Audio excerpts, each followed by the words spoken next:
A gente sabe o quanto que é difícil ter atrasos no trabalho, principalmente quando isso é maior do que a gente, envolve muitas pessoas e a gente não tem muito para onde correr. E na verdade, muitas vezes quem faz a mensagem é que acaba levando aqui, né, todo a pressão, porque é claro que o projeto atrasou. Mas como que a gente faz para a gente comunicar o atraso e ainda assim parecer profissional e ainda assim perpetuar aqui o nosso profissionalismo e ganhar com isso, essa visibilidade, as pessoas de fato te reconhecerem como um bom profissional. É sobre isso que a gente vai conversar hoje. Bora! A gente começa por onde, então? A gente tendo uma estrutura muito clara de 4 principais etapas que a sua mensagem deve conter para que esse profissionalismo chegue até quem precisa chegar. Número 1, o contexto. Dê aqui uma perspectiva temporal e as razões do atraso. Aqui a gente está dando subsídio histórico para que a pessoa veja a mesma coisa que você vê. Número 2, mensagem principal, os detalhes desse atraso. Vai atrasar um dia, vai atrasar 2 dias, atrasou um mês?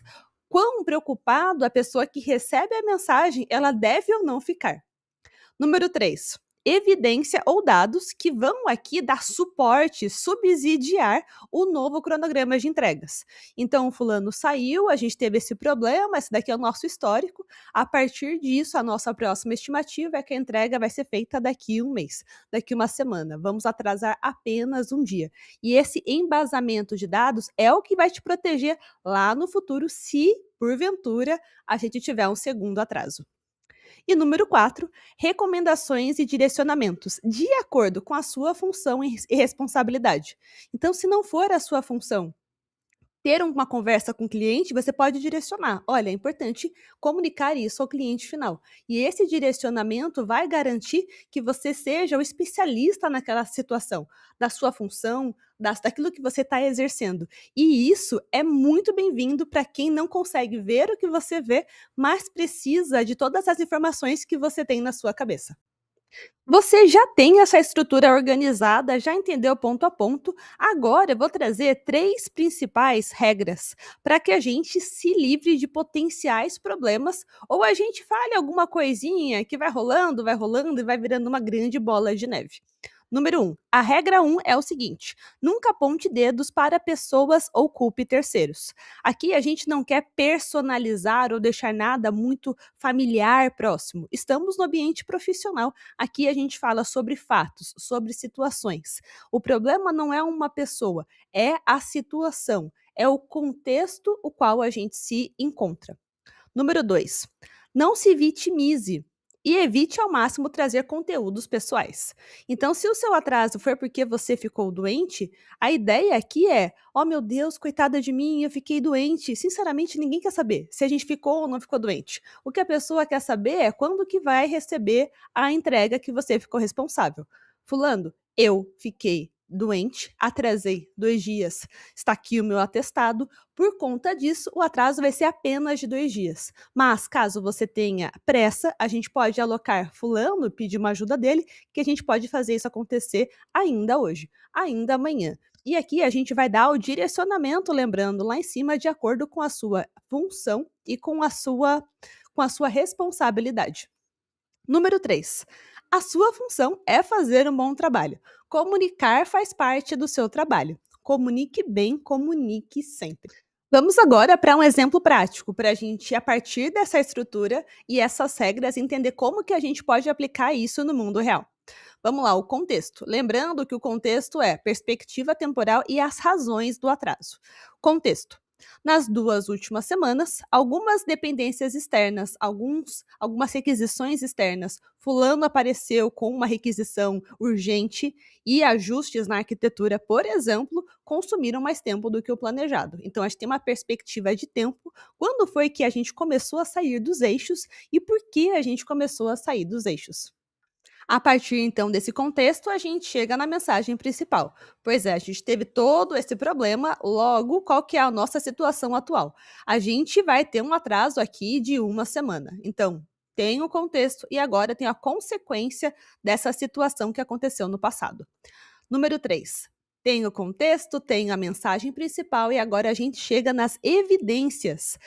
Por que eu acho que vai ser uma semana? Com base em que eu estou achando que vai ser uma semana?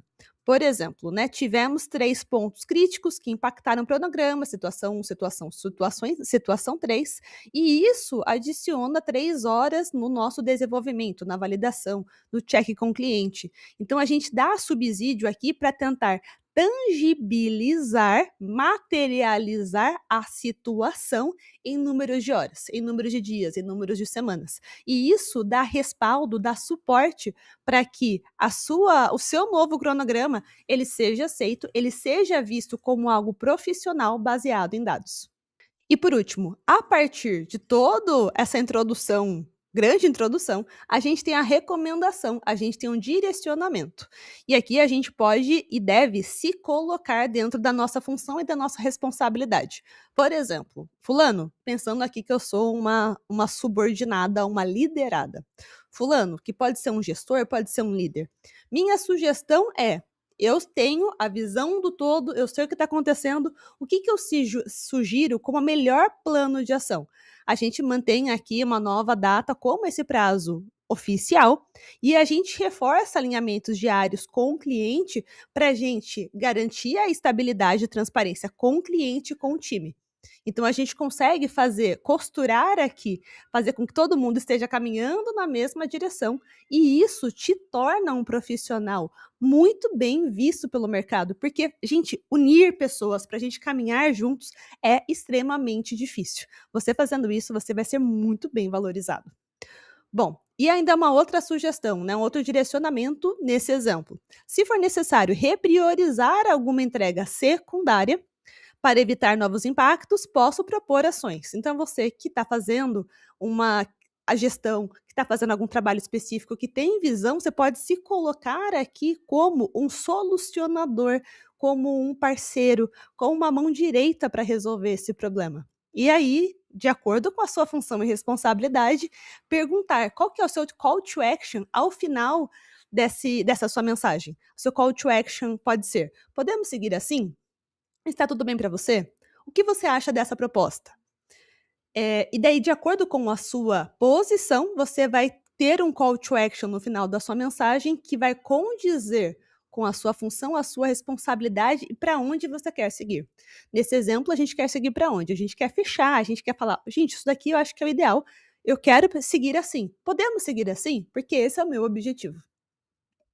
Gente, de verdade, simples, fácil, rápido e indolor fazer essa mensagem. Ela requer um pouquinho mais de trabalho, mas é que o nosso objetivo mesmo é direcionar a pessoa para onde você está direcionado, para que ela veja o que você vê, no ponto onde você vê. Por isso que essa estrutura ela é essencial, para que você consiga fazer a notificação de maneira clara, direta e ainda profissional, que é: eu não estou personalizando nada, eu não estou trazendo problemas externos, eu estou aqui como um agente ativo de solução.